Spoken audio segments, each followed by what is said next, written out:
ঐক্য ও সৌহার্দ্যের বন্ধনে গাইবান্ধা আড্ডা। ঢাকায় ইফতার ও দোয়া মাহফিল। ঢাকার আসাদ গেটের মিরপুর রোডস্থ ফ্যামিলি ওয়ার্ল্ড গ্র্যান্ড হলে গাইবান্ধা আড্ডা ঢাকার উদ্যোগে এক আন্তরিক ও প্রাণবন্ত ইফতার ও দোয়া মাহফিল অনুষ্ঠিত হয়েছে।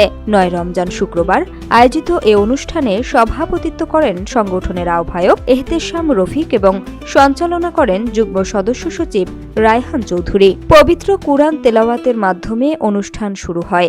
পরবর্তীতে হামদ ও নাত পরিবেশন করেন চ্যানেল আইয়ের শ্রেষ্ঠ শিল্পী নুজহাত সাবিহা পুষ্পিতা, বিশিষ্ট সঙ্গীত শিল্পী এস কবির প্রিন্স এবং শান্তা হক, যা অনুষ্ঠানে আধ্যাত্মিক আবহ সৃষ্টি করে। সম্মানিত অতিথিবৃন্দ, শুরুতেই একটা জিনিস বলতেই হয়, সেটা হলো গাইবান্ধা আড্ডা ঢাকা জন্ম। গাইবান্ধা আড্ডা ঢাকার জন্ম আজ থেকে 3 বছর আগে শ্যামলী, আদাবর এবং মোহাম্মদপুরের আমাদের মতো কিছু মানুষের ছোট ছোট আড্ডা থেকেই ধীরে ধীরে এই সংগঠনটা আজ 3 বছর পর আজকের এই অবস্থায় দাঁড়িয়েছে, যার নাম গাইবান্ধা আড্ডা ঢাকা। আপনারা সকলেই জানেন যে আমাদের গাইবান্ধা জেলার যে মূল সংগঠন সেটা হলো গাইবান্ধা সমিতি।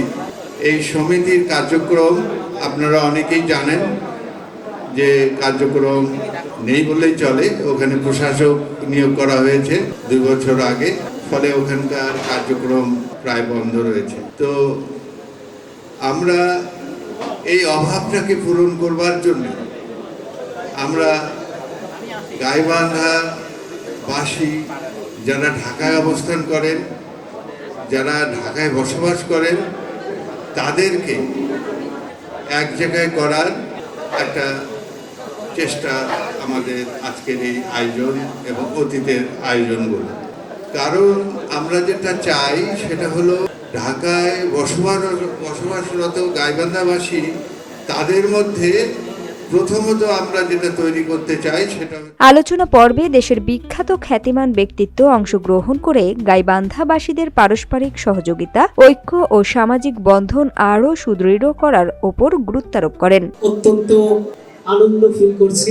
আজকের এই আড্ডা প্রোগ্রামের আয়োজক আমাদের রফিক ভাই এবং ওনার সাথে যারা সংশ্লিষ্ট আছেন সবাইকে অনেক অনেক ধন্যবাদ। তো আমি ঢাকার মিরপুরে থাকি। আমি লায়ন সদস্য, লায়ন মোহাম্মদ আবুল হোসেন। আমার গ্রামের বাড়ি হচ্ছে সুন্দরগঞ্জ। আমার এই চ্যানেলের পাশাপাশি একটি জাতীয় দৈনিক আছে, গণযোগ, আর আমার যে কয়েকটি প্রতিষ্ঠান আছে। যেহেতু আমার বাড়ি গাইবান্ধা, সেজন্য আমার প্রতিষ্ঠান আমি ইংরেজির জি অথবা বাংলার গ অক্ষর নেওয়ার চেষ্টা করেছি। ঢাকায় আমার ল্যান্ডের বিজনেস রয়েছে, যেটির নামও হচ্ছে গাইবান্ধা আবাসন প্রকল্প।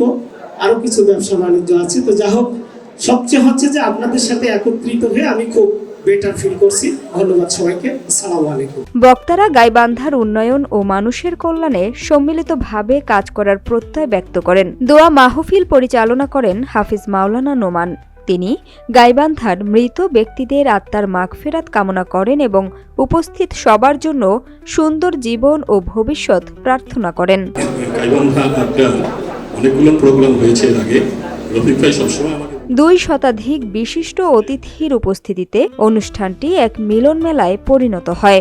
মিডিয়া পার্টনার হিসেবে পুরো অনুষ্ঠানটি ধারণ করে জিবিসি টেলিভিশন।